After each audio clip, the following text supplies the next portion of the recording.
Con ustedes, Kirtop, y estas son 100 tumbas que hubiera sido mejor nunca abrir. Un ataúd en el techo. Por siglos, el estudio anatómico usó como principal fuente los cuerpos de criminales ejecutados. Con menos sentencias de muerte en los siglos XVIII y XIX, las escuelas de medicina carecían de cuerpos para investigar. Este problema originó a los resucitadores, quienes desenterraban cadáveres para venderlos a anatomistas. Para evitar robos en cementerios se usaban jaulas, trampas y guardias. Algunos cuerpos se dejaban en casas de muertos para que se descompusieran y no sirvieran a ladrones. Pero el inglés Enrique Trick encontró su propio método sumamente inusual. Enrique vivió en el siglo XVIII en Stevenage.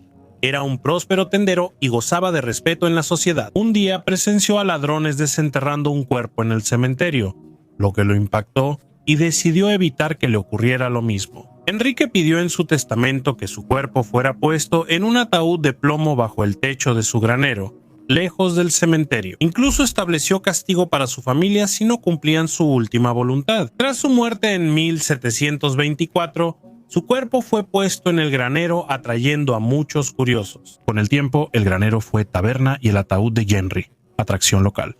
Sus restos, sin embargo, tuvieron un destino triste. Visitantes y soldados tomaban partes como recuerdos, y para el siglo XX solo quedaba una pequeña parte del esqueleto. El ataúd de Henry sigue en el granero, pero sus restos se perdieron, quedando solo leyendas de su fantasma.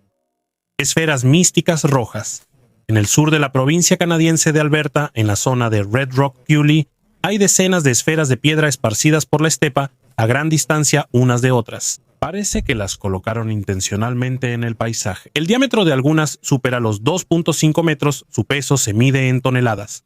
La forma es casi perfectamente circular y la superficie está pintada de un intenso color rojo-marrón que resalta especialmente sobre el fondo del suelo claro. Estas formaciones surgieron hace millones de años en las rocas sedimentarias de la arenisca. Alrededor del núcleo sólido se acumuló cemento de minerales disueltos en aguas subterráneas. Con el tiempo, la roca blanda fue erosionada por el viento y las precipitaciones, mientras que los núcleos densos salieron a la superficie. El hierro en la composición de los minerales se oxidó y le dio a las piedras su color característico. En las esferas suele verse una estructura concéntrica y grietas. Una está partida casi a la mitad, mostrando su estructura en capas. Los geólogos usan estos objetos para mostrar procesos subterráneos normalmente ocultos. El sitio es de difícil acceso, sin infraestructura turística ni caminos cercanos. Esto refuerza el aislamiento y el efecto visual. Las piedras permanecen quietas, sin formar figuras, cada una en su sitio, como restos de un proceso antiguo. Estas esferas no tienen función, pero suelen ser tema de debate por su forma. Muestran la complejidad y precisión de estructuras creadas por la geología sin intervención humana. Este puñal de bronce con empuñadura de hueso, artefacto de la Edad de Bronce, fue hallado en una cueva casi inaccesible bajo el acantilado de Dingley, en Malta. Se data aproximadamente en el año 2000 a.C. y pertenece a la fase Borg-in-Nadur, cuando existía en Malta una cultura de la Edad de Bronce avanzada. Sin embargo, hasta ahora se desconoce por qué los antiguos habitantes eligieron esta cueva remota para colocar sus artefactos. Quizá el lugar tenía valor especial o ritual. La empuñadura del puñal destaca por sus patrones circulares, lo que genera muchas preguntas. Este motivo se asemeja al arte micénico griego, lo que sugiere posible influencia cultural o lazos comerciales. En la aldea de la Edad de Bronce donde hallaron este puñal, también encontraron cerámica micénica. ¿Por qué dejaron el puñal en esta cueva? Si fue parte de un ritual o un símbolo de estatus especial, solo podemos especular. Cada detalle, como la pátina verde en la hoja y los círculos en el mango, invita a reflexionar sobre la vida y cosmovisión de los antiguos malteses y sus posibles vínculos con los griegos micénicos. Tesoros del Tercer Reich. En el programa británico Antiquus Roadshow, un visitante presentó una rara cámara leica decorada con anillos olímpicos, un águila, una esvástica y la fecha 1936. Estaba seguro de que el dispositivo tenía relación con los Juegos Olímpicos de Berlín y era un valioso artefacto nazi. El experto Mark Allum, del programa y especialista en cámaras antiguas, concluyó que la cámara era una falsificación. El invitado la había comprado por 480 libras en una tienda de antigüedades creyendo que era una buena oferta. Alum elogió la belleza de la cámara, pero pronto detectó signos de falsificación. Explicó que el mercado de antigüedades en Europa del Este está lleno de cámaras Leica falsas para engañar a coleccionistas. El experto indicó problemas con los números de serie y el grabado deficiente, lo cual es inaceptable en una Leica original. Una Leica auténtica y rara puede valer miles de libras. Durante años se buscó el laberinto de los incas bajo Cusco, considerado un mito. Crónicas del siglo XIX mencionan el laberinto subterráneo de Chincana, una red de túneles desde el Templo del Sol bajo la ciudad. Esto fue considerado una leyenda hasta que arqueólogos la investigaron sin excavaciones, usando exploración acústica y georradar. El resultado fue tan preciso que no pudo ignorarse.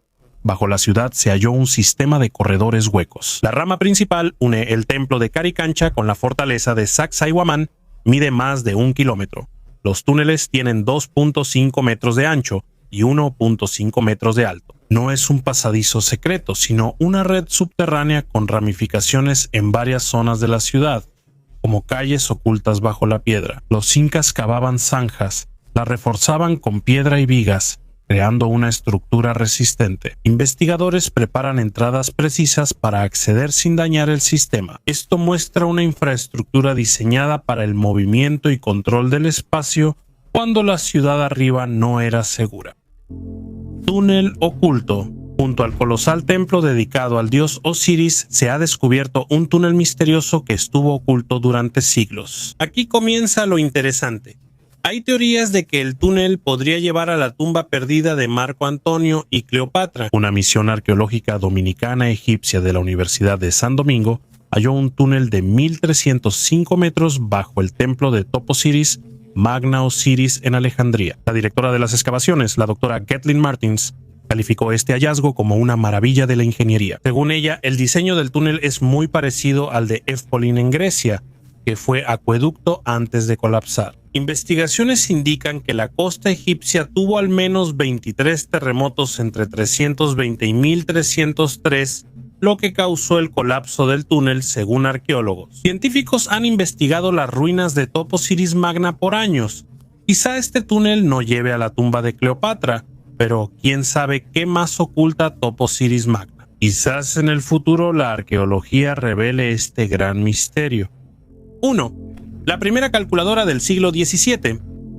¿Sabías que Blaise Pascal fue un gran matemático e inventor de cosas sorprendentes? Aquí tienes una historia que muestra cómo el talento y la aventura crean algo único. En el siglo XVII Pascal creó la primera máquina sumadora, llamada Pascalina.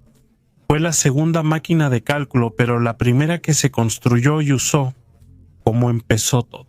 Blaise Pascal se inspiró en su padre, quien trabajaba en impuestos y enfrentó problemas financieros y una acusación de traición. El joven Pascal ideó un mecanismo para facilitar el cálculo de impuestos, pues en ese tiempo solo usaban ábacos. En 1642, Blaise, con 19 años, trabajó en este proyecto. Años después, y tras varios cambios, creó una máquina similar a una caja de zapatos con esferas arriba, ruedas dentadas y ventanillas para mostrar cálculos. Desafortunadamente, la Pascalina solo podía sumar números, ya que las ruedas dentadas solo podían girar en una dirección, pero usando un ingenioso truco matemático de complemento a 9, era posible restar números. Aunque era complejo internamente, la Pascalina sorprendió porque no existía tal automatización. Más tarde, Blaise Pascal fabricó alrededor de 50 de estas máquinas y vendió unas 20. La alta costo y la complejidad de su producción dificultaron la adopción de estas máquinas. Francia adoptó el sistema métrico en transacciones monetarias hasta 1799. Gracias a su valentía e ingenio, Blaise Pascal creó la Pascalina, precursora de las calculadoras modernas y facilitadora de los cálculos. Como pueden ver, ideas inusuales y espíritu aventurero pueden llevar a descubrir y crear cosas únicas que cambian el mundo. Recuerden esta historia la próxima vez que escuchen sobre algún invento extraño, porque podría convertirse en algo realmente grandioso. El secreto del artefacto milenario. En 2001, el mundo arqueológico se sorprendió por la aparición de antigüedades únicas en el mercado. Joyas, armas y cerámica con intrincado diseño e incrustaciones surgieron repentinamente. generando dudas sobre su origen. Las obras, conocidas por su simbolismo complejo, se creían de Asia Central, pero luego se comprobó que eran auténticas. La investigación en Irán en 2002 reveló el misterio de estos hallazgos. Los arrestos de comerciantes permitieron hallar los artefactos en el valle del río Jalil, donde una inundación en 2001 reveló una necrópolis de la Edad de Bronce. Los habitantes comenzaron a vender artefactos, revelando una cultura antes desconocida. Los arqueólogos, sorprendidos por el hallazgo, excavaron la necrópolis de Maktutabad y los túmulos Sur, Norte, Connor y Sandal, encontrando restos de construcciones y pruebas de una civilización avanzada. En 2003, dirigidos por Youssef Majid-Zada, iniciaron excavaciones que durante años revelaron artefactos y pruebas de una ciudad antigua en este sitio. Continúan las discusiones sobre el origen y significado de la cultura Girafotskaya. Algunos la vinculan con la legendaria Orata sumeria y otros con el reino de Marhashi. Aunque hay opiniones distintas, las excavaciones en Girafte han dado información valiosa sobre una antigua civilización y abren paso a más investigaciones. Figurillas sin cuerpo. En Tanis, Egipto, los arqueólogos abrieron una tumba que de inmediato rompió la lógica habitual de los rituales funerarios. Dentro había 225 figurillas funerarias Ushepti cuidadosamente colocadas en un orden estricto. Formaban filas horizontales uniformes y figuras geométricas que recordaban esquemas estelares. Una composición así requiere tiempo, intención y un guión ritual. Pero faltaba lo principal: el cuerpo. En el Egipto del tercer período intermedio, esto parece casi imposible. Los Usheptis servían al difunto. En el más allá, la cantidad, disposición y simbolismo de las figuras siempre dependían de una persona. Más de la mitad eran femeninas, rompiendo la tradición. Los símbolos de poder en las estatuillas señalan al faraón Shoshenq III del siglo IX a.C., pero sus restos no se hallaron aquí. Las excavaciones se hicieron en un ambiente tenso. Los arqueólogos extraían y registraban las estatuillas para conservar el ritual. Durante la limpieza se confirmó que era un espacio funerario ya terminado y planeado. La cantidad, disposición y simbolismo de las figuras muestran una acción ritual consciente y completa. El gobierno de Shoshenq III coincidió con una época en la que Egipto vivía en un estado de tensión constante. El poder se fragmentaba, las regiones estaban sometidas a diferentes centros y las decisiones se tomaban en un ambiente de amenaza y desconfianza. En esa realidad, ni la muerte del faraón aseguraba la paz. Las huellas muestran que el sitio fue preparado, el ritual se completó y el destino del cuerpo se decidió aparte. Mover los restos, cambiar el entierro u ocultar la momia reflejan una época donde la seguridad importaba más que la tradición. Al final quedó la tumba, llena de símbolos de poder, pero desprovista de lo principal: el propio gobernante. Ellos formaban parte de la historia de la crucifixión en una antigua pintura georgiana que representa la crucifixión de Jesucristo. Destacó un objeto misterioso parecido a un ovni. Detrás de la cruz se ve algo similar a un botón gigante con patas. Uno de los personajes de la pintura incluso lo señala con la mano, lo que parece ser un énfasis intencional del artista. El origen y autor de la pintura siguen siendo desconocidos, aunque se estima que fue creada hace 1000 años. En el siglo XI, la iglesia donde está es aún más antigua, aunque el edificio actual fue construido entre los años 1010 y 1029. Algunos piensan que este objeto representa ángeles guardianes, aunque esto contradice las imágenes tradicionales de ángeles con alas de esa época. Algunos creen que el artista pudo haber representado voluntariamente algo similar a platillos voladores dentro de una simbología mayor. Podría ser una alegoría o parte de un mito religioso no conservado en interpretaciones modernas. La pintura sigue causando interés y controversia, mostrando una perspectiva única sobre la mezcla de arte religioso y símbolos misteriosos. La franja de agujeros en el valle de Pisco, Perú, es un lugar misterioso también llamado Monte Sierpe. Es una franja de tierra de 14 a 20 metros de ancho y 1500 metros de largo, llena de miles de agujeros poco profundos. Su propósito exacto sigue siendo un misterio, aunque los científicos han propuesto muchas teorías. El lugar ganó fama inicialmente por una foto aérea de Roberto Shippey, publicada en los años 30 en National Geographic. Por años, los arqueólogos evitaron Monte Serpe. En los años 50, Victor von Hagen estudió los pozos y propuso que eran tumbas vacías, calculando 5.000 en total. Más tarde, John Hislop sugirió que los pozos servían como almacenes, como en otros sitios de Perú. Cada agujero tiene un diámetro de aproximadamente 1 metro y una profundidad de hasta 1 metro. Están hechos de diferentes maneras, algunos están excavados en un montículo, otros están rodeados de muros de piedra. Estudios recientes, como un mapa de dron de 2015, revelan que la franja tiene 5 a 6.000 hoyos agrupados en bloques con patrones únicos. Cerca hay caminos incas y restos de almacenes. La cerámica hallada muestra que son del siglo XV, cuando los incas conquistaron a los Chincha. El arqueólogo Charles Stanish piensa que los hoyos pudieron usarse para medir los tributos agrícolas entregados a los gobernantes. Jean-Pierre Procent y otros científicos creen que la franja de agujeros podría ser más antigua y que los hoyos tal vez se usaron para guardar fertilizantes, como excrementos. La franja de agujeros sigue siendo uno de los hallazgos arqueológicos más enigmáticos de Perú. ¿Quién la creó, para qué y cómo? Sigue siendo motivo de debate y nuevas investigaciones. Anillo de fidelidad.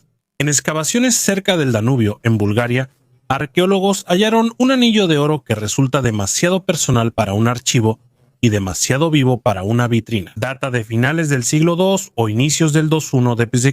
Es un anillo romano de fidelidad conyugal que tenía un significado jurídico y social en el matrimonio, no solo simbólico. En la placa ovalada está grabada una pareja, la imagen es sencilla, sin patetismo, pero en ella se refleja la idea de la unión como un hecho. 2 personas fijadas al metal, la placa soldada al aro y ranuras paralelas a los lados.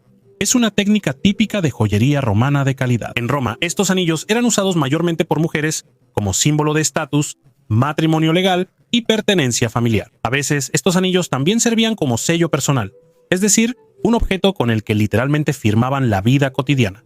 El contexto del lugar le da aún más importancia. Bannonia, antigua ciudad surgida de un fuerte militar, fue clave en rutas comerciales del Danubio. Cerca hay objetos de varias épocas, como un sello de plomo bizantino del siglo XI. Aquí el poder y las fronteras cambiaban seguido.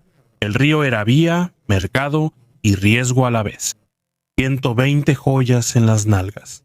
Mientras los controles aduaneros se endurecen, el contrabando se vuelve más ingenioso. Recientemente, en el aeropuerto El Prat, en Cataluña, detuvieron a un hombre que intentaba pasar una colección completa de joyas escondiendo 121 piezas en su cuerpo. En un lugar inesperado, entre las nalgas, él quería volar sin problemas a Argelia. Entre lo escondido había aretes, pulseras, anillos, medallas y cruces, un surtido completo para una joyería. El guardia fronterizo sospechó por el nerviosismo del hombre y su boleto de solo ida. Lo llevaron a otra sala para una inspección, donde el escaneo mostró mucho metal en su trasero. Al extraer el contenido, hasta los agentes de aduana más experimentados se sorprendieron. 8 brazaletes, 23 cadenas, 17 medallas, 7 cruces, 19 anillos, 15 aretes y 32 fragmentos de oro. Intentar evitar la declaración aduanera no funcionó. El hombre fue detenido, el oro confiscado, y la policía española investiga el origen de las joyas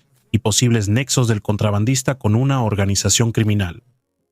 Compendio astronómico de 1550. Aquí tienen un dato interesante de la arqueología. Existieron dispositivos llamados compendios astronómicos, pequeños instrumentos para cálculos complejos en una sola caja. Los compendios astronómicos eran costosos y símbolo de riqueza para su dueño. Un compendio hecho en Augsburgo alrededor de 1550 está elaborado en latón dorado. El conjunto de ese compendio incluía muchos instrumentos, como un instrumento de paso para determinar la hora por la noche usando las estrellas, listas de latitudes, una brújula magnética, un listado de puertos y bahías, un calendario perpetuo y un indicador lunar. Un compendio astronómico permitía conocer la hora, la marea en los puertos y hacer cálculos de calendario. Todo esto era tan sorprendente y útil que hoy cuesta imaginar cómo tantas funciones cabían en un dispositivo tan pequeño. Familia de guerreros del siglo IX en Hungría.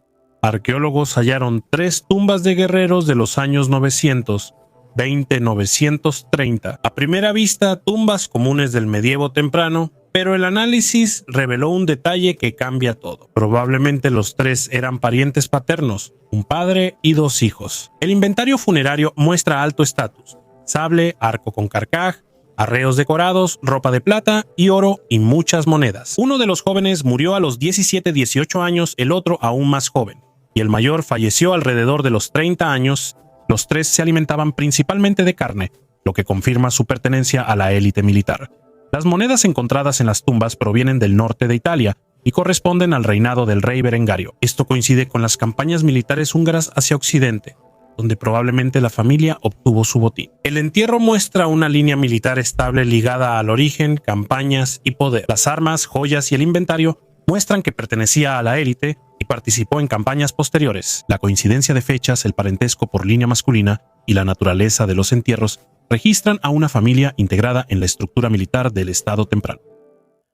Un toldo de oro. Científicos mexicanos invirtieron 9.5 millones de pesos en 3 documentos únicos del siglo XVI. Esta inversión marcó un nuevo capítulo al aportar información valiosa sobre la llegada de los españoles a México. Son los códices de San Andrés Tetepilco, creados a finales del siglo XVI y principios del XVI-I, que ilustran los hechos de esa época, como el gobierno de Huno Xcuet, cuarto gobernante de Tenochtitlán y fundador del I Imperio Azteca, y la llegada de Hernán Cortés. Estos raros códices fueron adquiridos para la Biblioteca Nacional de Antropología e Historia. Gracias al apoyo de personas y organizaciones, el pago de 9.5 millones de pesos devolvió los bienes al patrimonio público. El análisis reveló que los códices están hechos de amate, papel tradicional de corteza de árbol, y tintes naturales, destacando la habilidad de sus creadores. La autenticidad de los documentos se confirmó con expertos de varias instituciones científicas. Los códices de San Andrés Tetepilco sobresalen por su combinación única de tradiciones indígenas y europea. Incluyen textos en náhuatl y español con alfabeto latino. Este tesoro brinda la oportunidad de profundizar en el estudio y la comprensión de un periodo clave en la historia de la región. El túnel bajo la Esfinge. Nos embarcamos en la búsqueda de la biblioteca perdida de los siglos, la sala de los registros, que se cree está escondida justo debajo de la gran Esfinge en Egipto. El médium estadounidense Edgar Cayce y otros entusiastas de los misterios están convencidos de que se encuentra en el laberinto bajo las patas de la Esfinge. En la sala de los registros hay conocimientos ocultos de astronomía, alquimia, medicina y magia.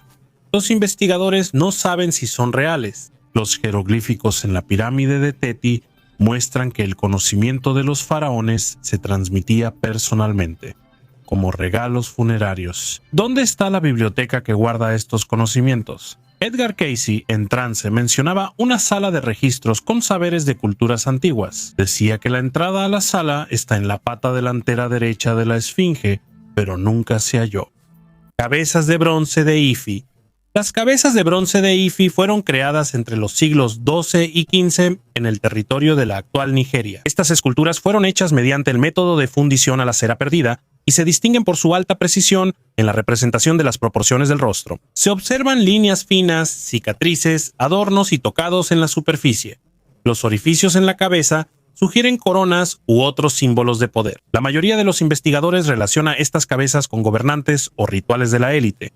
Su fabricación exigía control de temperatura, buenas aleaciones y moldes complejos. Los hallazgos muestran una metalurgia avanzada y tradición artística en el Ifi mucho antes del contacto europeo. Estas cabezas no eran retratos modernos, pero mostraban el estatus y papel sagrado de la persona. Mensaje de los extraterrestres. La isla de Pascua, perdida en la parte sur del Océano Pacífico, se hizo famosa por las gigantescas estatuas de piedra Moai y las misteriosas tablillas con inscripciones Rongo Rongo. Estas antiguas tablillas con jeroglíficos siguen siendo uno de los grandes enigmas arqueológicos. Los científicos consideran que el Rongo Rongo era la escritura de la civilización Rapa Nui en la isla hasta el siglo XVIII. La historia de su descubrimiento inicia en 1864, cuando el misionero francés Eugenio Einar notó por primera vez las tablillas de madera con signos extraños. Las tablillas eran de madera de toromiro, que crece en la isla y estaba en casi todas las casas. Pero la mayoría de estos artefactos desapareció por guerras internas y destrucciones. Se conservaron alrededor de 25 tablillas y su estudio mostró un estilo de escritura único, que recuerda a un bustrofedón invertido. Este método de registrar signos solo se había encontrado antes entre los incas. Las tablillas muestran animales, plantas y figuras humanas. Los científicos creen que estos símbolos servían para registrar rituales y mitos. Es interesante la similitud del rongo rongo con otras escrituras antiguas, ya que algunos signos recuerdan a jeroglíficos egipcios de la India y símbolos de la civilización árabe del Valle del Indo. Se han comparado con las escrituras cuna y dibujos de Sumatra, lo que genera teorías sobre conexiones entre culturas antiguas a través de los océanos. Aún no se ha logrado descifrar por completo el rongo rongo, aunque los intentos continúan. Una versión narra rituales con sacrificios a los dioses. Otra hipótesis más fantástica sugiere que estos signos tienen origen extraterrestre y que hubo contacto con civilizaciones alienígenas. De otra manera, como en aquellos tiempos lejanos las personas que vivían en diferentes continentes podían tener una escritura similar, mientras que nosotros, en nuestra época, teniendo una enorme cantidad de conexiones entre nosotros a través de teléfonos, satélites e internet, hablamos diferentes idiomas. El misterio del rongo rongo sigue sin resolverse, pero su estudio sigue inspirando a científicos y entusiastas globalmente. La espada en la piedra. Todos conocen la leyenda, un mito y símbolo de poder, pero en Italia hay un lugar donde este mito es real. En Montesiepi, la capilla toscana lleva 80 años. En la piedra destaca una espada de hierro auténtica del siglo XII, no es copia ni adorno. Se le asocia con un caballero que abandonó la violencia y clavó su espada en la roca como símbolo de cambio. Antes se creía que era una falsificación para peregrinos, pero el análisis del metal confirmó que la hoja es medieval, y un radar halló una posible tumba bajo la piedra.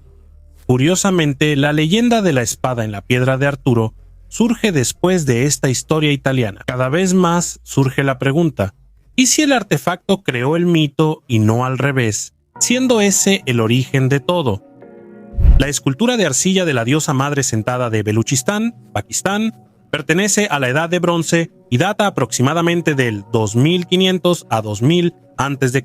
Este artefacto de solo 8.6 por 2.9 centímetros está en la colección del Museo Metropolitano de Nueva York. La escultura simboliza a la diosa madre, emblema de fertilidad y maternidad. Una característica distintiva es el detallado trabajo del peinado en forma de rizos ondulados, que posiblemente simboliza la fuerza vital y la protección. Los senos y caderas grandes reflejan el culto al principio femenino, común en culturas agrícolas antiguas. Resulta especialmente interesante la similitud de esta escultura con artefactos similares encontrados en otras regiones, como Mesopotamia y el Valle del Indo. Se cree que la escultura tenía un fin ritual, usada en ceremonias de fertilidad de la tierra y mujeres. Una interpretación más mística sugiere una conexión con antiguos cultos cósmicos, donde la figura podría simbolizar el vínculo entre las fuerzas celestiales y terrenales, actuando como intermediario entre los mundos. El antiguo tótem del ave nocturna. En la isla Gontoon, en el río St. John's, Florida, hallaron una figura tallada de búho, única en su tipo al este del Mississippi. Esta escultura de 3 metros, tallada de un solo tronco de pino, hace 700-800 años, al parecer, protegía la isla. En 1955, Víctor Robke la encontró accidentalmente al cruzar el río. Actualmente, una réplica del búho está en la isla Gontoon, ahora parque estatal. El original está en el Museo Nacional del Fuerte Carolina en Jacksonville, y una réplica de fibra de vidrio recuerda su legado. Junto al tótem del búho, también hallaron imágenes de nutria y pelícano, reflejando la riqueza espiritual y cultural de los pueblos originarios. El artefacto se atribuyó primero a los Timucua, pero otra hipótesis dice que lo creó la poco conocida tribu mayaca, que tenía otro idioma. No se sabe con certeza la función del tótem, pero se cree que puede ser símbolo de clan, objeto religioso o señal fronteriza. Destacan los detalles: 2 ojos humanos y de búho, y 5 garras en vez de 4. El búho pudo usarse en rituales chamánicos, pues en mitos nativos americanos se asocia con el espíritu nocturno y como protector de chamanes. A solo 30 kilómetros de El Cairo, arqueólogos hallaron una tumba intacta de 4.400 años de antigüedad Este hallazgo se realizó en la famosa necrópolis de Saqqara. La tumba fue construida para un sacerdote de alto rango que sirvió al faraón de la quinta dinastía y a su familia. Se puede entender que su vida estuvo llena. En las paredes hay personas haciendo vino, tocando música, navegando y cazando. La tumba impresiona con su interior decorado por grandes estatuas pintadas e inscripciones que muestran los nombres de la esposa y madre del sacerdote. Arqueólogos ya investigan 5 pozos funerarios en la tumba y aún falta mucho por descubrir sobre la vida antigua en Egipto. Rastros de veneno artificial. Pensamos que los primeros humanos cazaban de forma primitiva. En Sudáfrica hallaron flechas que contradicen la idea de piedra, fuerza y suerte. Puntas de piedra de hace 60.000 años tenían rastros de veneno preparado artificialmente, no accidental ni natural. El análisis detectó alcaloides tóxicos de la planta Buffone disticha, mortalmente peligrosa, incluso en dosis pequeñas. Este jugo es pegajoso, se debe saber extraerlo, procesarlo y aplicarlo para que se adhiera a la piedra. El veneno no mataba de inmediato, pero hacía mortal cualquier herida, permitiendo al cazador seguir el rastro hasta que la presa caía. Las personas conocían las plantas, sus dosis, efectos y consecuencias. Ese conocimiento no surge ni se pierde de casualidad o en una generación. Es una tecnología usada durante miles de años antes de las ciudades, el metal y la escritura. Y si así era la casa, entonces surge la pregunta: ¿qué más hemos subestimado en las personas que estamos acostumbrados a considerar primitivas? La alfombra de pelo de Pacific fue hallada en 1949 en un túmulo de la antigua cultura Pacific, en la República de Altai, causando gran sensación. Es la alfombra de pelo más antigua y un invaluable artefacto que demuestra la gran maestría artística de la época. Una expedición del Instituto de Arqueología de la URSS, dirigida por Sergei Rudenko, realizó el hallazgo. El estudio de los túmulos Pacific empezó en el siglo XIX. Tras hallar la alfombra, los arqueólogos analizaron a fondo su estilo y arte, revisando desde el hilo hasta la técnica de tejido. Comparar los detalles de la alfombra con ornamentos de arte de esa época permitió concluir que su origen no era Altai, sino probablemente de Asia Occidental o Central. Sergei Rudenko afirmó que en la época aqueménida en Persia ya se fabricaban alfombras de pelo, usadas tanto en la vida diaria como símbolo de poder y riqueza, destacando su relevancia cultural y artística. La tumba de Tutankamón, descubierta en 1922 por Howard Carter, sorprendió al mundo entero con sus lujosos artefactos y su compleja arquitectura ritual. Este hallazgo transformó la arqueología y la identidad nacional de Egipto. ¿Qué hace especial a Tutankamón, el joven faraón que gobernó menos de 10 años?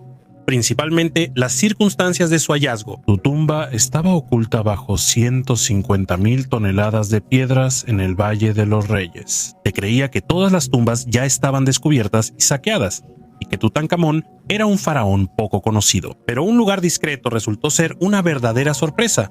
Fue allí donde se encontró la tumba de Tutankamón. En la primera sala que abrieron los arqueólogos, los objetos valiosos estaban colocados de cualquier manera, como si hubieran sido restaurados apresuradamente. Pero incluso esa disposición caótica no podía opacar su magnificencia. ¡Increíble!, exclamó el arqueólogo al ver por primera vez animales extraños, estatuas y oro en todas partes. Desde su descubrimiento, Tutankamón se volvió símbolo de Egipto. Hoy, más de 5.000 tesoros de su tumba son la principal exposición del Gran Museo Egipcio. Aunque su reinado fue breve, se hizo famoso mundialmente por el increíble estado de su tumba. Incluso antes de abrir la tumba, le ocurrió a Carter un caso que a primera vista no parecía importante. El asunto es que durante las excavaciones, Carter estaba acompañado por su mascota, un pequeño canario. Y un día, una cobra entró en la casa del científico y se comió al pajarito. El arqueólogo no le dio importancia, pero su servidumbre local lo vio como señal de desgracia. La cobra es uno de los símbolos de los faraones egipcios. Mensaje en una botella. El arqueólogo noruego Jakob Bredesen se sorprendió al hallar un mensaje en una botella que llevaba más de 150 años enterrada. El hallazgo ocurrió al excavar un antiguo cementerio vikingo. El arqueólogo Anders Lorange dejó el mensaje en 1874 cuando investigó el túmulo. Arqueólogos no habrían túmulos vikingos en Noruega en más de 100 años, y es sorprendente que hayan decidido excavar este otra vez. El lugar donde se encontró la botella pertenece al legendario rey Audbjorn, quien fue enterrado con el barco vikingo más grande del mundo. El Ministerio de Patrimonio Cultural de Noruega comenzó excavaciones para nominar el túmulo como Patrimonio Mundial de la UNESCO. En la botella hallaron una nota del Orange, 2 monedas del siglo XIX, su tarjeta y una carta. La nota dice: este túmulo excavado en 1874 alberga a los guerreros caídos, quemados. Además del barco, armas y adornos, hallaron 26 escudos, 2 espadas, un hacha, varias flechas y otros objetos. Todo fue entregado al Museo de Bergen. El túmulo se volvió famoso por la cantidad de artefactos hallados, lo que confirma las tradiciones funerarias vikingas de enviar a sus guerreros en barcos con armas y armaduras. Los vikingos, navegantes y conquistadores de Escandinavia, exploraron y conquistaron costas entre los siglos 8 y 11. Algunos científicos creen que quizás fueron los primeros europeos en llegar a América del Norte. Las puertas de bronce del Panteón en Roma, fundidas bajo el emperador Adriano alrededor del 115 después de Cristo, aún permanecen en su lugar. Cada hoja mide unos 7.6 metros de alto y más de 2 de anchos. La estructura está hecha de bronce macizo y está diseñada para equilibrar el peso con precisión. Las bisagras, los soportes y las proporciones permitían que las puertas se usaran a diario sin mecanismos adicionales. La superficie muestra el paso del tiempo, pero la geometría y funcionalidad siguen igual. Estas puertas se hicieron para un conjunto arquitectónico, no solo como decoración. Su fabricación exigía moldes grandes, cálculos exactos y muchos recursos. Las puertas siguen funcionando y se usan activamente desde hace casi 2000 años. Atlas estelar chino. En 1907, en las cuevas de la ciudad de Dunhuang, en China, se hizo un hallazgo único, un atlas estelar creado a mediados del siglo VII. Este antiguo documento se considera el esquema astronómico más antiguo conocido. El atlas refleja una profunda comprensión de los astrónomos chinos sobre la estructura de la bóveda celeste, superando significativamente el conocimiento disponible en Europa en esa época. El mapa de Dunhuang impresiona por su precisión.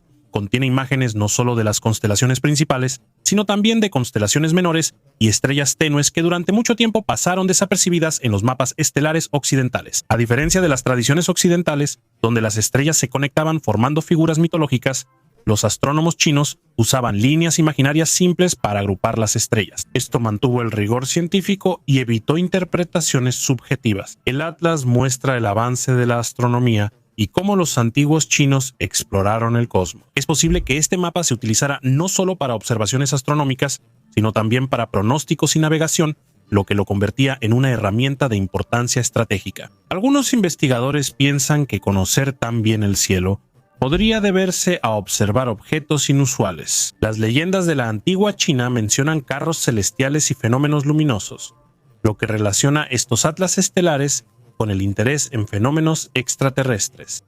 Doble tesoro vikingo hallado. Arqueólogos en Dinamarca encontraron monedas de plata y joyas antiguas, revelando secretos del rey Harald Diente Azul. El tesoro fue hallado en Jutlandia, cerca de una fortaleza circular que Harald construyó alrededor del año 980. Se hallaron unos 300 objetos de plata, incluidos 50 monedas y joyas. Los tesoros estaban ocultos en 2 sitios distintos bajo edificios desaparecidos. Los arqueólogos pensaron que la persona que enterró el tesoro lo dividió en partes a propósito para no perderlo todo de una vez. Por cierto, los tesoros fueron descubiertos por una mujer con la ayuda de un detector de metales. La mayoría de los objetos hallados es plata cortada o hacksilver, fragmentos de joyas que podían pesarse y venderse. Entre el tesoro había monedas de plata de países árabes, germánicos y Dinamarca. Son especialmente interesantes las monedas danesas con una cruz, que fueron acuñadas durante el reinado de Harald Diente Azul. Harald, uno de los primeros reyes vikingos en aceptar el cristianismo, buscaba unir a las tribus enemistadas de Dinamarca con esta fe. No se sabe con certeza por qué lo apodaron Diente Azul. Quizá tenía un diente azul negro. Este nombre sigue vigente hoy, pues dio origen al estándar Bluetooth. Harald unificó Dinamarca y gobernó parte de Noruega. Reinó hasta su muerte en 985 o 986, siendo sucedido por su hijo Sven, el dragón barbudo de Kofun. En Japón, un hallazgo fue oculto por años y su significado se comprendió hasta ahora. Son fragmentos de armaduras del siglo V, hallados hace décadas en Tokazaki. Una investigación reveló que no es solo un adorno, sino una placa curva para el cuello hecha de hierro y bronce dorado como protección. La superficie está decorada con una imagen calada de un dragón. Los detalles están sujetos con remaches, las líneas están hechas con gran precisión y el metal mismo está trabajado como si la pieza hubiera sido creada para una persona en específico. El análisis reveló similitud con objetos de otros túmulos Kofun, señalando talleres que producían para la élite y usaban un arte unificado. El peso y diseño de la armadura la vuelven inadecuada para el combate. Se cree que se usaba en ceremonias, funerales o eventos diplomáticos. En Asia Oriental, el dragón simbolizaba poder, protección y legitimidad del gobernante. Esta imagen no es decorativa, sino de estatus. Los fragmentos provienen de grandes túmulos funerarios de gobernantes regionales. El tamaño de las tumbas y la calidad de los objetos reflejan una sociedad jerárquica y con artesanía avanzada. No estamos ante un objeto único, sino ante una evidencia material de cómo el poder en el Japón temprano se consolidaba a través del metal, el símbolo y la forma. Buda en el Nirvana bajo tierra, en las ruinas del monasterio y templo budista del siglo VII, Vajina Tepa, arqueólogos hallaron fragmentos de frescos, estupas y relieves con imágenes de Buda, bodhisattvas y otras deidades. Muchos de ellos fueron desfigurados y parcialmente destruidos en la antigüedad. Uno de los hallazgos más famosos es la estatua de Buda en el Nirvana de 13 metros hecha de bloques de Pax, una arcilla prensada usada antiguamente para esculturas grandes. La estatua estaba en ruinas, así que la ensamblaron. Después de las excavaciones, los frescos se dividieron en 72 partes y se trasladaron al Museo de Antigüedades de Tayikistán para su restauración. Actualmente, el Buda original en el Nirvana está allí y su copia en el Museo Nacional de Tayikistán. Estos hallazgos revelan la historia del budismo en Asia Central y destacan la relevancia de Ajina Tepe como centro cultural espiritual antiguo. Matriz para fabricar imágenes de oro. En el centro de la isla de Falsa, en el sureste de Dinamarca, un aficionado con detector de metales hizo un hallazgo que podría cambiar la historia local y revelar una parte poco conocida de la historia danesa. Lennart Larsen, caminando bajo la lluvia en busca de artefactos, oyó una señal débil de su dispositivo. Al excavar, halló un objeto inusual, una antigua matriz usada para hacer imágenes de oro empleadas en rituales como ofrendas a los dioses. Arqueólogos Lolan y Falster creen que el hallazgo podría vincularse a un antiguo centro de poder o actividades religiosas. La matriz, de solo 2 centímetros, data de entre los años 500 y 700 antes de la era vikinga. Artefactos así son muy raros. Solo se hallaron 28 matrices similares en Escandinavia, y ninguna al sur del mar Báltico. En la matriz de Falster se muestra una persona elegante de pie, brazos abajo y palmas hacia afuera. Este gesto está presente en culturas precristianas y cristianas, simbolizando sumisión o revelación. Las características de la imagen siguen siendo un misterio, pues no se sabe si la matriz muestra a un hombre o una mujer. Es posible que sea la figura de un rey mostrando devoción a la divinidad, o por el contrario, Dios manifestándose ante una persona, el misterioso adorno de Alfredo. En 1693, en Somerset, un agricultor halló un objeto que transformó la visión histórica sobre la Inglaterra alto medieval. El arado halló bajo tierra la joya de Alfredo, una pieza de orfebrería del siglo IX. Este hallazgo impresiona por su maestría. La pieza de oro, esmalte y cuarzo tiene un diseño complejo e inscripción. Alfredo me ordenó hacer esto. El artefacto se asocia con el legendario rey Alfredo el Grande, conocido como uno de los gobernantes más ilustrados de Inglaterra. Se supone que el adorno pudo haber sido parte de un cetro o un puntero utilizado para leer textos sagrados. Esta herramienta representa el poder, la sabiduría y el deseo de Alfredo de iluminación. La relación entre los ovnis y misterios antiguos es interesante al analizar el simbolismo del objeto. Investigadores sugieren que el diseño complejo y acabado brillante de la joya pudo inspirarse en fenómenos celestiales inusuales. En aquellos tiempos, los cometas y los brillos en el cielo eran percibidos como mensajes de los dioses o incluso de civilizaciones extraterrestres.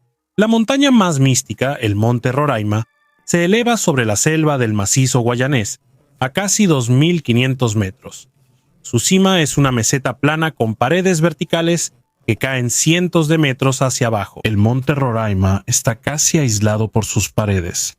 Solo se puede subir por una pendiente y el ascenso dura varios días. La edad geológica del monte Roraima se estima en aproximadamente 2.000 millones de años, lo que la convierte en una de las superficies más antiguas que se conservan en el planeta. Las rocas que forman la meseta se formaron mucho antes de la aparición de la vida compleja, mucho antes de que las plantas salieran a la tierra firme. Todo lo que pasa hoy aquí ocurre sobre una base previa a la tierra como la conocemos. Las lluvias diarias generan un ambiente único en la cima, formando cascadas, filtrándose en grietas y creando un ecosistema cerrado. Aquí hay plantas y microorganismos únicos en el mundo. Plantas carnívoras, ranas e insectos evolucionaron aislados, desarrollándose por su cuenta. Para los pueblos originarios, Roraima era un lugar de poder.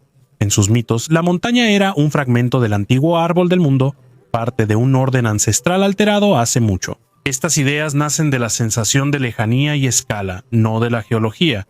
La meseta parece un mundo propio, con reglas distintas. La ciencia moderna explica Roraima con la tectónica de placas, erosión y clima, pero aún así se siente como un lugar que ha sobrevivido a casi todo. Los continentes se movían, los océanos desaparecían, las especies nacían y morían, pero la cima permanecía, cambiando tan lento que el tiempo humano casi no importaba. Tumba de Santa Claus. En Turquía, los arqueólogos descubrieron un sarcófago que podría ser la tumba de San Nicolás, el prototipo de Santa Claus. El hallazgo fue en la iglesia de San Nicolás en Demre, Antalya, durante excavaciones iniciadas en 1989. El entierro se halló en una ampliación junto al templo. El sarcófago, de unos 2 metros, hecho de piedra caliza local, estaba parcialmente enterrado a hasta 2 metros de profundidad. Su tapa inclinada, elevada, recuerda a otras tumbas de la región. Los científicos creen que la iglesia se construyó donde fue enterrado Nikolai Chudotvorets, arzobispo de Marlikiski, famoso por sus buenas obras. Su generosidad y regalos secretos inspiraron las leyendas de Santa Claus. La icónica Misa in Agenda de Functorum de 1733 es un raro artefacto del siglo XVIII creado para misas fúnebres. Este libro, usado por sacerdotes en el altar, destaca por su contenido y el simbolismo oscuro de su diseño. La encuadernación del libro lleva una calavera y huesos cruzados, destacando su uso en rituales de muerte y conmemoración. Incluye cantos, obras y textos litúrgicos latinos usados para el descanso de las almas. La simbología de la calavera en la portada refleja la concepción de la época sobre la fugacidad de la vida y el recordatorio de la inevitabilidad de la muerte, motivos característicos de la era barroca. Estos libros eran obras de arte que simbolizaban la mística y grandeza de los rituales católicos. Las encuadernaciones con este simbolismo solían hacerse para templos o familias nobles que querían destacar su vínculo religioso. Es probable que esta colección se utilizara en un monasterio o capilla, sirviendo como recordatorio de la necesidad de orar por el descanso de las almas. Este biombo de escritorio, símbolo de estatus chino del periodo tardío imperial, se usaba en el despacho de eruditos o nobles. Es de jade verde oscuro en un soporte de madera tallada decorada con laca e incrustaciones.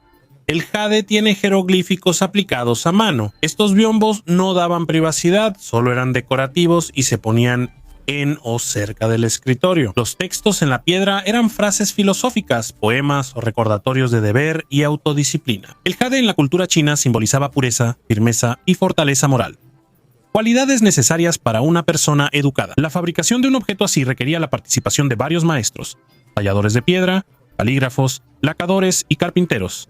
Era un objeto de estatus.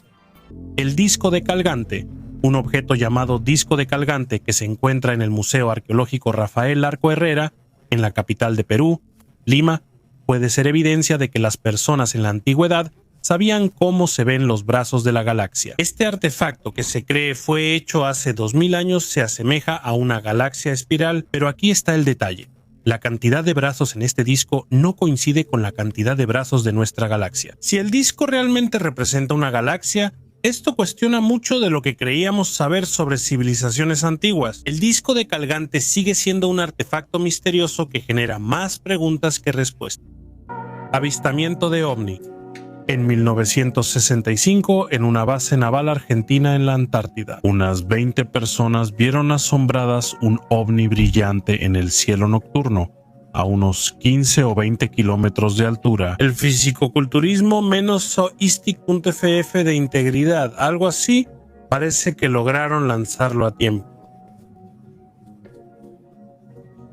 Mientras mantenía el campamento, Odessa se dirigió a los remarkets de San Petersburgo en Brześć. Resultó que Man era una estrella constante, 19 Psi Orre.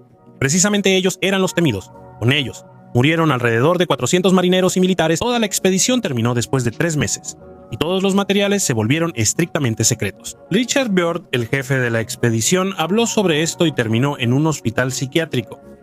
La trompeta de Boudica. En Inglaterra, arqueólogos hallaron un tesoro muy raro para la época romana. Se halló casi un carnix completo, trompeta de guerra celta usada para iniciar ataque. Las trompetas eran de bronce, verticales y decoradas con cabezas de animales, casi siempre de jabalí. El sonido que emitían era agudo y aterrador, hecho para causar un efecto psicológico. Solo hay 3 hallazgos similares en Gran Bretaña y pocos en Europa. Este carnix es del siglo I y se halló en la región donde los cicenos, liderados por la reina Boudica, se rebelaron contra Roma. Además de la trompeta, en el tesoro había un voz de escudo, un estandarte militar y otros objetos de armamento, lo que sugiere un contexto militar y no un entierro accidental. Los romanos a menudo se llevaban los carnix como trofeos y los fundían, por eso casi no se han conservado estos instrumentos. La trompeta se extrajo entera de la tierra y se analizó con tomografía antes de desmontarla en el laboratorio. Este hallazgo muestra que la guerra en la antigüedad no solo se libraba con fuerza y cantidad de guerreros, sino también con sonido, miedo y demostración de poder, antes de que existiera la presión psicológica en el campo de batalla. La primera imagen precisa de la Luna. A inicios del siglo XVII, la invención del telescopio marcó una era de grandes descubrimientos en astronomía. La Luna, antes vista como lisa, se mostró diferente ante los científicos. En 1609, Galileo Galilei utilizó por primera vez un telescopio para estudiar la Luna, descubriendo numerosos cráteres, montañas y valles en su superficie. Sus observaciones revolucionaron la percepción de los cuerpos celestes. Galileo ilustró sus hallazgos en dibujos que mostraron por primera vez la topografía lunar, incluidos en su obra El mensajero de las estrellas de 1610. Estos bocetos mostraron que la superficie lunar es más compleja de lo que creían los antiguos filósofos y tiene irregularidades similares a montañas terrestres. Es interesante que Galileo no fue el primero en apuntar un telescopio hacia la Luna. Thomas Harriot, astrónomo inglés, inició sus observaciones lunares en 1609, pero sus dibujos eran menos detallados y menos conocidos. Galileo influyó decisivamente en la astronomía. Descubrir que la Luna era irregular y viva inspiró a generaciones de investigadores. Algunos ufólogos piensan que los dibujos de Galileo serían las primeras imágenes de anomalías lunares. Este interés sigue hoy generando teorías sobre el posible origen extraterrestre de algunas características lunares. Gran hallazgo en Egipto. Arqueólogos encontraron una tumba antigua con 11 entierros sellados cerca de Luxor, en la necrópolis de Asasif del Sur. La tumba es del Reino Medio y fue un mausoleo familiar por generaciones durante la dinastía 12 y principios de la 12-1. El hallazgo se logró por una expedición de científicos egipcios y estadounidenses. Es el primer entierro del Reino Medio hallado en el sur de Asasif, ampliando la comprensión de esta necrópolis y su vínculo con Tebas. Debido a antiguas inundaciones, muchos ataúdes de madera aparecieron, pero las decoraciones se conservaron, incluyendo amuletos y collares de amatista, ágata y loza. Un objeto único era una figura de fertilidad de loza azul verdosa, decorada y con ranuras para sujetar cabello de cuentas de arcilla. Se halló un plato cuadrado para ofrendas con imágenes simbólicas como cabeza de toro, pan y carne, que quizás se usaban en rituales. Los restos de 5 mujeres, 2 hombres y 3 niños fueron puestos en ataúdes de madera, de norte a sur. En los entierros de mujeres se conservaron adornos, mientras que los niños y uno de los hombres fueron enterrados sin ellos. Al otro hombre le hallaron un collar de 40 cuentas de fayenza y un amuleto de cabeza de hipopótamo. Este hallazgo es clave ante el resurgimiento del turismo en Egipto, donde los tesoros vuelven a atraer atención. Fábrica militar de Roma, cerca de Sunderland, arqueólogos hallaron muchos objetos junto al río Wear, lo que cambió el estatus del sitio, tanto en tierra como en el lecho del río. Se han registrado más de 800 piedras de afilar que los soldados y artesanos romanos usaban para afilar armas y herramientas. Para las Islas Británicas, esta es una cantidad sin precedentes. Las piedras están en capas, la mayoría dañadas, con grietas y astillas propias del procesamiento de las piezas. El análisis geológico reveló que la materia prima se extraía de la arenisca en la orilla norte del río, y luego las piezas en bruto se trasladaban por agua. ¿Dónde sucedía esto? En la zona se hallaron 11 anclas de piedra, lo que indica tráfico fluvial y carga de mercancías pesadas. El río unía el sitio con rutas costeras, permitiendo distribuir productos en la provincia romana. Este hallazgo identifica el sitio como un centro productor integrado al sistema militar y económico de Roma, con infraestructura que proveía herramientas desechables al ejército. Una pulsera de 70.000 años de antigüedad. Los científicos creen que esta pulsera, que tiene entre 65 y 70.000 años, fue creada por los denisovanos, una antigua especie de homínidos cercana, pero diferente al Homo sapiens y al Neandertal. Si se confirma, la fecha de creación de la pulsera deberá retroceder 30.000 años. Hallada en Siberia, podría cambiar nuestra comprensión del desarrollo humano antiguo. Obliga a los científicos a reconsiderar los niveles de tecnología conocidos. Por ejemplo, en la pulsera hay este agujero hecho mediante perforación o aserrado bajo el hielo del lago. En la Antártida ya se han encontrado más de 400 lagos subglaciales y cada uno de ellos ha estado aislado del resto del mundo y de la atmósfera durante millones de años. Eso implica que la vida ahí podría ser única y antigua. Científicos perforaron 2 pequeños lagos y hallaron vida microbiana. Pero en los lagos grandes sigue siendo un misterio, ya que no hay luz solar y los microbios no pueden hacer fotosíntesis. Para mayor diversidad de vida, el agua del lago debe moverse y distribuir nutrientes y oxígeno en la superficie terrestre. El viento y el sol lo hacen bajo el hielo. El calor geotérmico que sube desde el interior de la Tierra puede crear corrientes en lagos subglaciales, mezclando el agua y volviéndola más apta para la vida. El castillo Zafra, el más único del mundo, está en un acantilado en las montañas Calderas, provincia de Guadalajara, España. La altitud de la meseta es de aproximadamente 1.400 metros y el acceso a la cima solo es posible por un sendero estrecho. Esta ubicación hacía que este lugar fuera estratégicamente importante mucho antes de la aparición de los muros medievales. Los datos arqueológicos indican la presencia humana aquí desde las edades de bronce y hierro, lo que demuestra el uso prolongado de este punto del relieve, y no solo de la fortaleza de los visigodos. Después, los gobernantes musulmanes usaron esta altura como punto de observación y defensa. El castillo de piedra se construyó entre los siglos XII y XII durante la transición entre reinos cristianos y territorios musulmanes. La arquitectura está subordinada al paisaje. Las paredes y torres están literalmente integradas en la roca, sin elementos decorativos excesivos. Tras la Reconquista, Zafra perdió su importancia militar y la fortaleza fue abandonada a finales del siglo XV. El castillo estaba en ruinas hasta que un propietario privado lo compró y lo restauró durante décadas. Hoy Zafra es famosa por la serie Juego de Tronos, que usó su imagen como modelo de la Torre de la Alegría. La fortaleza muestra cómo un lugar puede mantener su relevancia por milenios, sin importar época o cultura. Científicos hallaron mediante Google Maps una cueva oculta bajo los glaciares de la Antártida, considerada un objeto enigmático. Científicos publicaron en YouTube un video de la bóveda de la cueva. Algunos piensan que pudo ser hecha por el hombre. En el video se observa una bóveda perfecta de 23 metros de alto y 76 de ancho.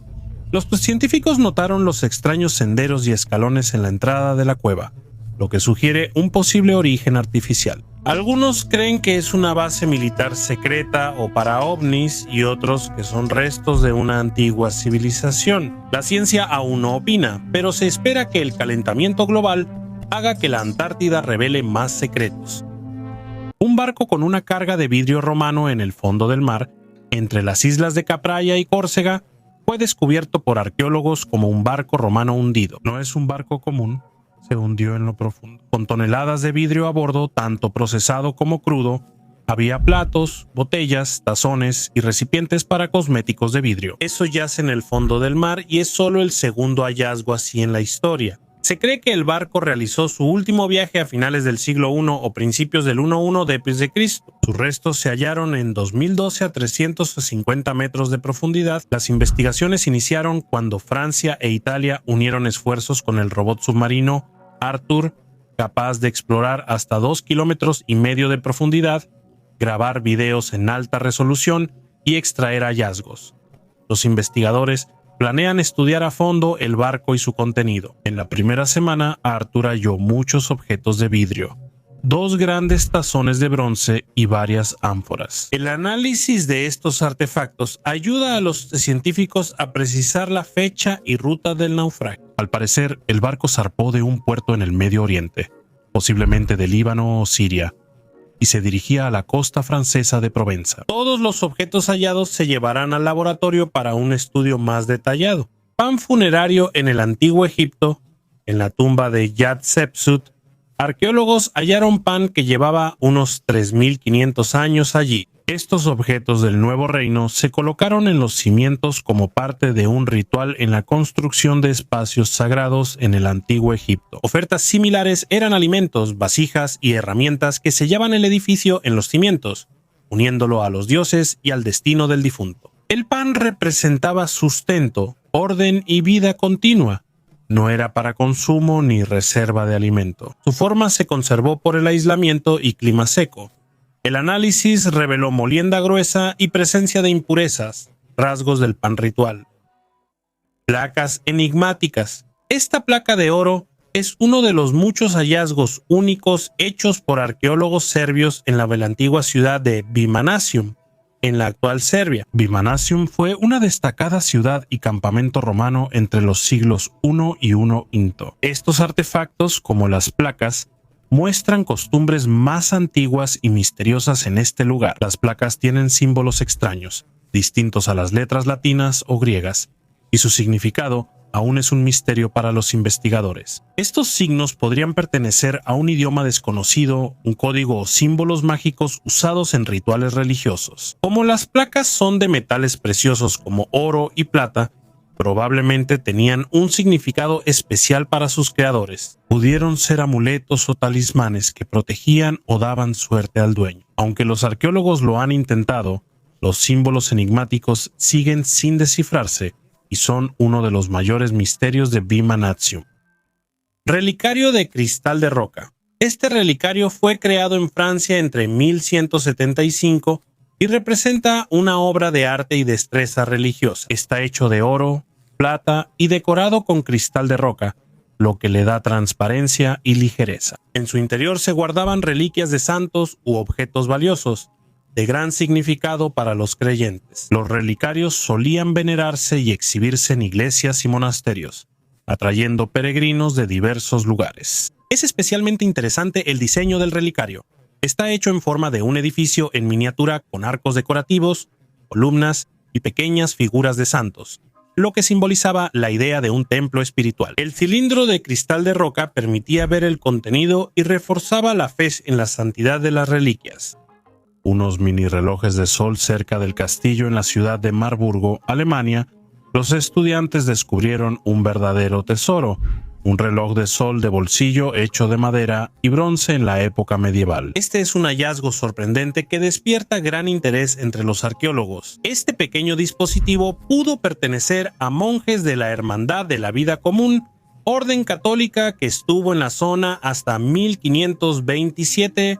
Actualmente aquí está la Universidad de Marburgo, la primera universidad protestante de Alemania. Estudiantes de esta universidad hallaron este sorprendente reloj en excavaciones de verano. El director, profesor Felix Teigner, lo calificó como sensacional. En el pasado se combinaron conocimientos de astronomía, matemáticas y habilidad artesanal para crear un dispositivo asombroso. Este año escolar fue especialmente importante para Marburgo, ya que la ciudad celebró el 800 aniversario de su existencia. Un amuleto con forma de falo. En Gela, Sicilia, los arqueólogos encontraron un objeto que es difícil imaginar en uso. Un estilete de hueso de 13 centímetros fue hallado en la capa cultural del siglo V a.C. Los alfareros usaban estos objetos para trazar líneas en arcilla, pero este no fue hecho para manos manchadas. El estilete, tallado en hueso y decorado, invita a admirarse más que a usarse. Arriba hay una cabeza masculina ligada a Dionisio y abajo un símbolo fálico tallado abiertamente. Actualmente, un objeto así estaría en una caja 18 más, pero para los antiguos griegos no era prohibido, era protección. Estas imágenes se guardaban en casas, talleres y entradas como amuletos y peticiones de favor a las fuerzas que influían en el trabajo. Al mismo tiempo, el material en sí dice mucho sobre el propósito del objeto. El hueso es frágil, el tallado es demasiado delicado como para estar en contacto constante con la arcilla húmeda. El estilete no marcaba la forma, solo el proceso. Seguramente estaba en el taller a la mano, pero no se usaba en el trabajo. La tumba ignorada.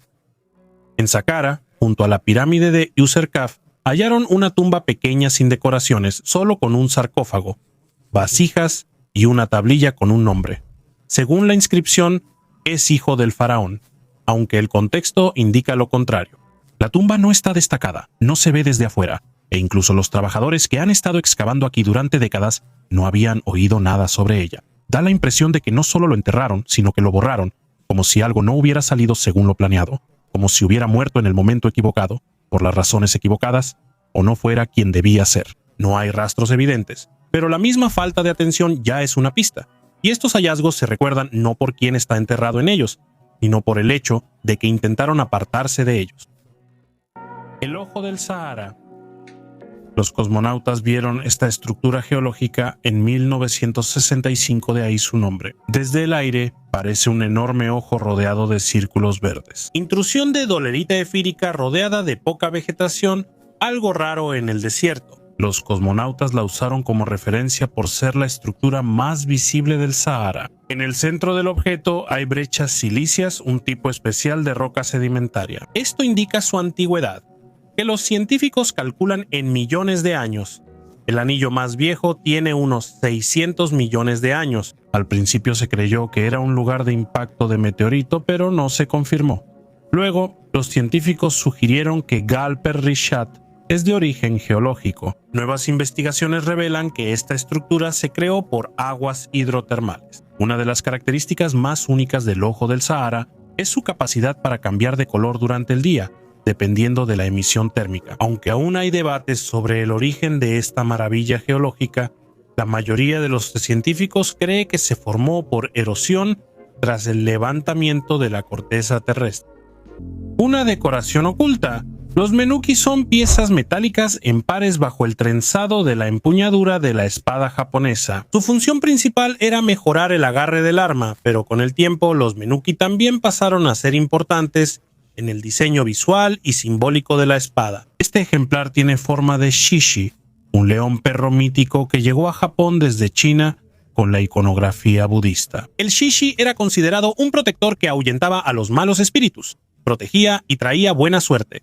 Colocar esta imagen en el arma aumentaba el significado sagrado de la espada y resaltaba el estatus del propietario. La obra destaca por el detalle en rizos, melena, postura tensa y rostro expresivo. Este menuki era para samuráis de alto rango y lo hacían maestros reconocidos. No se mostraba extraño. El adorno solía estar oculto bajo el cordón, volviéndolo personal e íntimo, símbolo del lazo del guerrero con su arma y fuerza protectora. Armadura hecha de 6.000 escamas. Arqueólogos en la provincia china de Jiangxi hicieron un descubrimiento sorprendente en la tumba de Liu He, gobernante de Haihun de la dinastía Han Occidental. Encontraron una armadura compuesta de escamas cuya antigüedad supera los 2.000 años. Este hallazgo muestra la habilidad avanzada de la época Han y difiere de las armaduras convencionales de un solo material. El Instituto Provincial de Arqueología y Reliquias Culturales informó que las placas eran de hierro lacado, cobre y cuero, muchas de solo 1 centímetro de ancho y 0.2 de grosor. La restauración duró unos 2 años. Especialistas unieron unas 6.000 piezas halladas en la sección de armas de la tumba, junto a espadas y cuchillos. Yang Jun, líder del equipo de excavación, afirma que la disposición y tamaño muestran una delicadeza inédita en las armaduras de la dinastía Haihun. Un volcán que escupe oro, el monte Erebus, el volcán más grande de la Antártida, literalmente lanza al aire finísimos cristales de oro metálico. El oro de 0.1 a 20 micrómetros está en gases volcánicos y hasta 60 micrómetros en la nieve cercana. Es interesante que, aunque otros volcanes también son conocidos por sus emisiones de oro, el monte Erebus es el único que libera oro en forma metálica. Antes de que busquen oro en la Antártida, les aclaro, el monte Erebus solo libera unos 80 gramos de oro diarios. Es una curiosidad geológica, pero saber que los volcanes concentran metales ayuda a los geólogos a ubicar yacimientos de oro. Bolsa hecha de Tiranosaurio Rex. Científicos británicos y diseñadores crearon un material que imita la piel del Tiranosaurio Rex. No solo imitaron la textura reptil, buscaron recrear la estructura exacta de los dinosaurios de hace 66 millones de años. La base fueron las huellas fosilizadas de escamas que se conservaron en rastros fósiles. Analizaron el microrrelieve, la densidad y disposición de celdas, aplicaron los datos a un modelo 3D, añadieron color reconstruida y prepararon muestras. Esto ocurrió durante una exposición sobre especies extintas, pero el tema superó lo científico. Una marca británica presentó una bolsa de cuero sintético de Tiranosaurio Rex. Por supuesto no se vendió, pero la idea en sí causó un gran revuelo. Esto busca mostrar al dinosaurio y hacerlo tangible, convirtiendo a un depredador extinto en un objeto que se puede sostener. Nadie planea coser con restos reales, pero la idea es inesperada. El anillo del arquero. En la antigua Hasan Cave, en el sureste de Turquía, arqueólogos hallaron un raro objeto vinculado al poder y la corte. Anillo de arquero para el pulgar, hecho de marfil y decorado con perlas, turquesa y plata. Estos anillos protegían la mano al disparar un arco, pero este ejemplar claramente iba más allá de una función práctica. El hallazgo se hizo en el sureste del Gran Palacio, vinculado a la élite artúquida, que dominó la región en los siglos XII y XII. El material lo dice todo. El marfil era costoso y escaso, las perlas y la turquesa dependían del comercio, y las incrustaciones de plata son muy precisas. No es equipo de entrenamiento ni de campo. En la tradición islámica y túrquica de siglos, el tiro con arco era parte de la cultura cortesana. Se asociaba con la disciplina, la nobleza y el derecho a gobernar. Los anillos decorados se usaban durante ceremonias y apariciones públicas, donde cada elemento de la vestimenta se interpretaba como un símbolo de estatus. Hasta ahora, los arqueólogos no han encontrado un anillo de arquero similar con incrustaciones de perlas valquiria hecho de plata. En la aldea danesa de Hervey, durante una investigación arqueológica, hallaron una figurilla de 3.5 centímetros de plata. Claramente, no es una mujer cualquiera con una espada. Sujeta un escudo redondo, extiende una mano hacia abajo, viste con pliegues finos, lleva moño y su rostro luce concentrado. No es deidad, adorno ni juguete, está armada. Hallada cerca del año 800, es el primer caso así en Escandinavia. Al principio, los científicos pensaron que era una valquiria mítica, una mensajera de los dioses, pero luego surgieron otras teorías.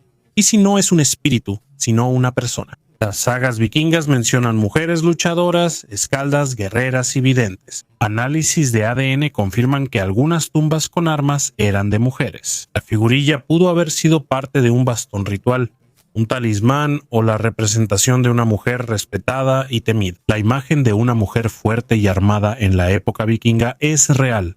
Solo estuvo oculta mucho tiempo bajo ideas convenientes. Ella no dice nada, pero su postura, su escudo y su espada ya lo han dicho todo. La misteriosa isla flotante. La isla flotante.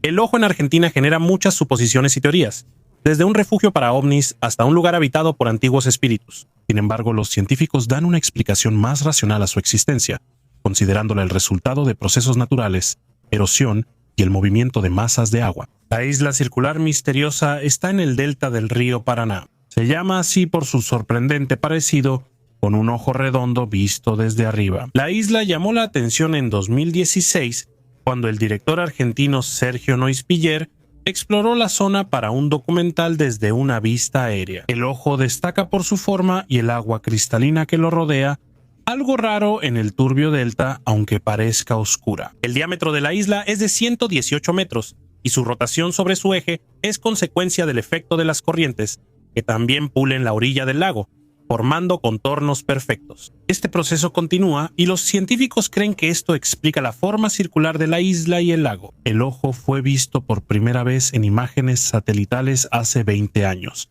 Su origen es un misterio y no se sabe cómo ni cuándo se separó de tierra firme. Los locales, aunque conocían su existencia, evitaban el lugar porque creían que vivía una deidad antigua. Se sugirieron teorías sobre ovnis o nazis, pero no hay pruebas que las respalden. Las piedras del hambre en el río Elba, cerca de Dechin, son rocas con inscripciones. Solo aparecen en sequías severas cuando el agua baja a niveles críticos. Estas piedras son conocidas como piedras del hambre, marcadores peculiares de catástrofes climáticas que se han utilizado en Europa Central durante siglos. En la superficie están grabadas fechas y frases cortas. Estas marcas indicaban cuando el río bajaba, se detenía la navegación y las malas cosechas eran inevitables para las ciudades ribereñas. Esto significaba aumento de precios, interrupciones en el suministro y hambre. Las fechas más antiguas en las piedras son de principios del siglo XV y las más recientes de finales del siglo XIX. No son símbolos ni decoraciones, sino una memoria práctica de crisis recurrentes. La piedra permanecía en su lugar y las nuevas generaciones añadían sus marcas junto a las anteriores, continuando la cuenta. En otras regiones de Europa hay objetos similares que muestran la relación entre clima, economía y vida, sin interpretaciones ni comentarios. Las piedras suelen estar en silencio y solo aparecen en condiciones extremas. Testimonio de cómo la naturaleza influía en la historia con el nivel del agua y la fecha grabada. En un antiguo taller de vidrio en Nemčice, Chequia, investigadores hallaron tesoros reales, miles de monedas de oro, chozas sumergidas y joyas de vidrio. Lo más interesante es que en Nemčice estaba el taller de vidrio más antiguo al norte de los Alpes. Los arqueólogos no hallaron herramientas para hacer vidrio, pero sí muchos productos de vidrio en distintas fases de elaboración. Este hallazgo confirma la existencia de un antiguo taller de vidrio en Nemčice. También se encontraron varios objetos de ámbar, así como edificaciones similares a las que en Nemčice se usaban con fines rituales. Los hallazgos indican que este lugar no solo era un taller, sino también un sitio importante para ritual. En 20 años, aquí se hallaron 2000 monedas de oro y plata. Esto confirma que Nemčice fue una parada clave en la ruta del ámbar en los siglos III a.C., que unía asentamientos en los mares del norte, Báltico y Mediterráneo. Este sitio fue descubierto 2 veces. En el sur de Chipre, arqueólogos hallaron restos de un antiguo santuario, un pequeño edificio, cimientos de piedra y rastros de actividad cultural, aparentemente sin nada inusual. Hay muchos lugares así, pero este santuario fue descubierto hace años y luego olvidado. La documentación sobre él se perdió, no fue incluido en el mapa de sitios activos, no había vigilancia, no había letreros, no hubo excavaciones. Lo redescubrieron y comenzaron a estudiarlo otra vez. Hay un altar, restos de ofrendas quemadas y fragmentos de estatuillas. Parece un culto local, quizás a una diosa de la fertilidad o espíritu. No es algo grande, pero todo está organizado con precisión y calma. El lugar era importante. La joya íntima de oro es de la cultura Seno, que habitó el norte de Colombia antes de los españoles. Está hecho de oro de alta pureza y estaba destinado a ser usado en la zona íntima, un hecho que antes desconcertaba a los investigadores, pero hoy se ve como parte del simbolismo corporal en la sociedad Seno. Las joyas no eran simplemente objetos decorativos, sino marcadores de estatus, edad y etapa de vida de una persona. El oro aquí jugaba un papel especial. No se consideraba una moneda o una acumulación de riqueza, sino que se asociaba con el sol, la fertilidad y la renovación. Las joyas colocadas en la zona relacionada con la procreación resaltaban la vitalidad y la madurez social del portador. Objetos similares se encuentran a menudo en las tumbas de personas nobles, lo que indica su significado ritual. La fabricación demuestra gran metalurgia, cera perdida, simetría precisa y delicados elementos móviles. Estos adornos se hacían individualmente y probablemente acompañaban a la persona toda su vida. Tras la muerte pasaban al ámbito funerario, consolidando el estatus del difunto en el otro mundo. El ejército de terracota chipriota. En noviembre de 1929, el sacerdote Procopios de Agia Irini, cerca de Morfú, halló accidentalmente en el campo una figurilla de barro humana. Al ver su valor, la protegió de saqueos y avisó a los científicos. Así inició la historia del ejército de terracota chipriota. Un santuario al aire libre con unas 2000 estatuas de barro en semicírculo alrededor del altar. La expedición arqueológica sueca halló estatuas de guerreros con armaduras, carros, toros y miniaturas de bronce. Teodoros Mavroyanets atribuye los hallazgos a 650 a 625 a.C. en Ucrania, destacando vestimenta y política de la época. En el Mediterráneo se hallaron 2000 estatuas. 1500 están en el Museo de Antigüedades del Mediterráneo y Oriente Próximo de Estocolmo y el resto en el Museo de Chipre, en Nicosia. La mayoría de los habitantes de Chipre consideran que la exportación de artefactos es un robo y exigen que sean devueltos a su país de origen. Pingüinos momificados. Investigadores de China en la Antártida descubrieron un cementerio de pingüinos momificados y muchos de ellos eran solo polluelos. Al principio los científicos creían que los pingüinos no sobrevivieron a 2 lluvias extremas, pero estos viven en la Antártida y están acostumbrados al frío y la nieve. Así que aquí hay algo que no encaja del todo. Científicos creen que el cambio climático causó la muerte masiva de pingüinos, ya que la humedad por el calentamiento global habría provocado esta tragedia. Los pingüinos no estaban preparados y murieron de inmediato.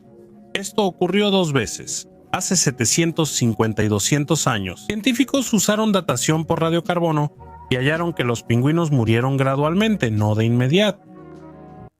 Artefactos fuera de lugar.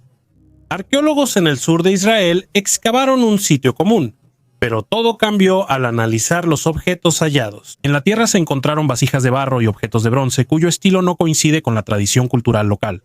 Los ornamentos, las formas, incluso la composición de la aleación, todo esto recordaba más bien a objetos encontrados. No había templo ni asentamiento, solo fragmentos traídos aquí a propósito. Parece que este lugar era usado para rituales o reuniones temporales por tribus nómadas relacionadas con culturas lejanas. Oficialmente los objetos se consideran atípicos para la región, pero quedan preguntas. ¿Quién los trajo? ¿Para qué? ¿Y por qué precisamente aquí? Son solo hipótesis, pero este hallazgo no es común en la historia del desierto. El encuentro con ellos solía terminar mal. En los pueblos del norte hay una leyenda sobre criaturas cuyo encuentro casi siempre era desafortunado. Los nenets los llamaban Sigirtia, los que cavan madrigueras. Según las leyendas, era un pueblo de baja estatura que vivía en las colinas. Las casas tenían entrada superior y solo salían de noche o con niebla. De día era imposible verlos, aunque estuvieras cerca. Los encuentros casuales se narran en fragmentos. Los cazadores veían a una mujer pequeña, oían ruidos extraños o hallaban objetos olvidados. Según la leyenda, una chica Sigirtia huyó asustada y dejó una bolsa. Quienes la tocaron murieron por una enfermedad. Estas historias se transmitían como advertencia. Era mejor no meterse con los Sigirtia. Antes se pensaba que eran espíritus ficticios de la tundra, pero hallazgos arqueológicos en el cabo Mameyev, en Yamal, revelaron un asentamiento de un pueblo anterior a los nenets. En las tumbas había decenas de objetos metálicos, adornos, cuchillos y utensilios. Los nenets no trabajaban el metal y los esqueletos eran de personas notablemente más bajas que los actuales habitantes del norte. Su especialización fue especialmente extraña. En la tundra se encontraron modelos de madera de herramientas en forma de pico. La agricultura aquí es imposible, así que los picos se usaban para extraer huesos de mamut. Precisamente los colmillos podían ser una fuente de riqueza en Europa. El polvo de mamut se consideraba una medicina y los propios colmillos eran muy valiosos. En las leyendas, los Sekirtia tenían cuernos de toro, como llamaban los nenets a los colmillos que emergían de la tierra. Con el tiempo dejaron de mencionarse. Científicos lo atribuyen a la pequeña edad de hielo y migraciones. La tribu pudo irse a Taimir o asimilarse. Hay una versión que Sekirtia y Chut Beloglasaya son el mismo pueblo, y entonces la leyenda resulta no ser un cuento, sino una memoria distorsionada sobre personas que vivieron de manera diferente, se veían diferentes y desaparecieron, dejando tras de sí solo miedo y huellas en el permafrost. Por eso amo la arqueología. Siempre desafía lo que creemos del pasado y demuestra que la historia no fue como pensamos. Gracias por ver hasta el final. Hasta luego.